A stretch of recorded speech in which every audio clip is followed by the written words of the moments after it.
to you today about quick tips for using 990s for grant research.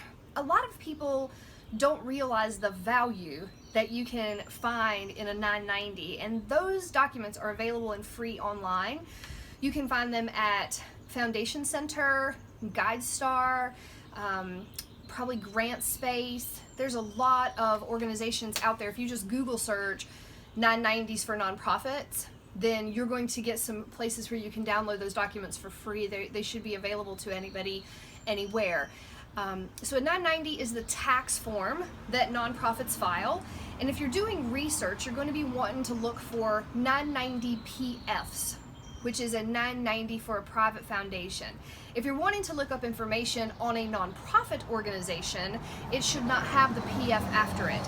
When you get onto a 990 online, the very first page, you're going to want to look in the upper left-hand corner, and that's where you're going to see that 990 PF or just plain 990. So when you're doing research for potential prospects, foundations to support the work you do, you want to make sure you're finding 990 PFs. And there's a couple of things just real quickly that I want to go through and share with you that are in there that you may not know were available previously.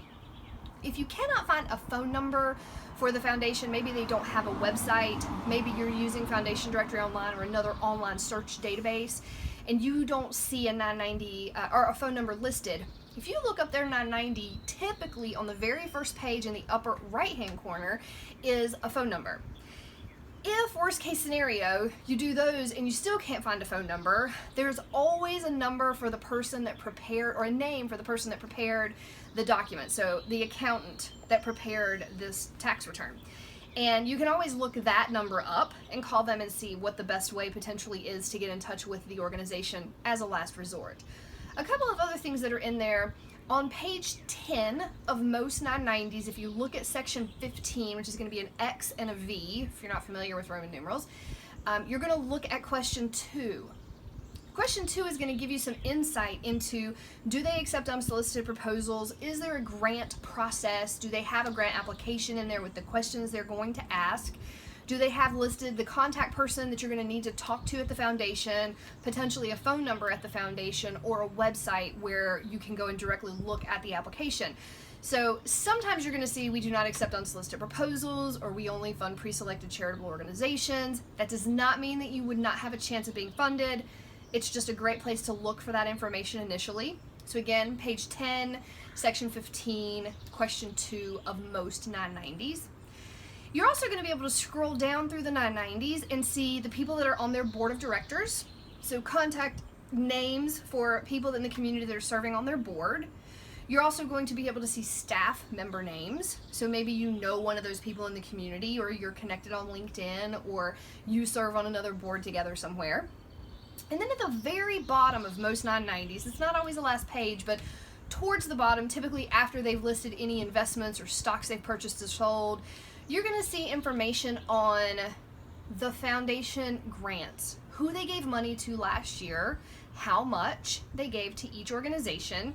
Most of the time you'll see where that organization is from. So it might say Jacksonville, Florida, or Miami, Florida, or Fort Lauderdale, Florida, or whatever. You can typically see, I did run across a 990 last week that didn't list where the organizations were. It just lists the name of them, which wasn't very helpful for me because I didn't know where they were.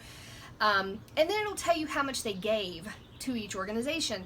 The reason that's helpful is because you can look through the titles. Maybe you see another hospital or another university or another organization that does similar work to you. So that initially means, hey, maybe we have a chance at this. The other thing is you're going to be able to see the range of gifts they've given.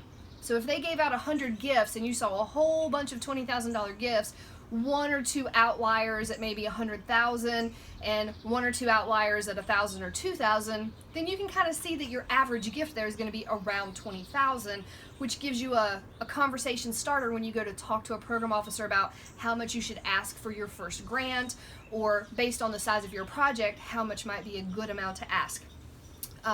So there's just a lot of helpful information in the 990s, and then you can compare them from year to year. So I always go back at least 3 years so I can see the most recent gifts, if there have been any huge fluctuations, if they're given to the exact same people every year. Some people ask me, how far back would you go? and they're like, we have, you know, data 10, 15 years back. A lot of foundations change their priorities or change their giving patterns or the amount they're giving.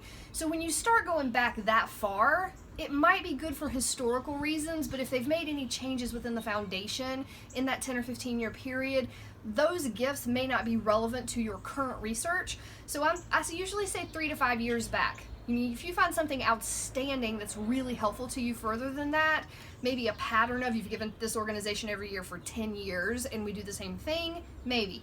But I don't typically go back more than 3 to 5 years. So if you haven't started using 990s to help support prospects that you're doing research for and why they are or are not a good fit for you and your current programs or projects, I encourage you to start. They're free. You should never have to pay for those. And most of the time you can download a copy of them so you can look at them later if you need to. So if you have any more questions about that, please feel free to email us at mandy@fundingforgood.org or leave comments in the video below and we'll get back to you. Thanks so much.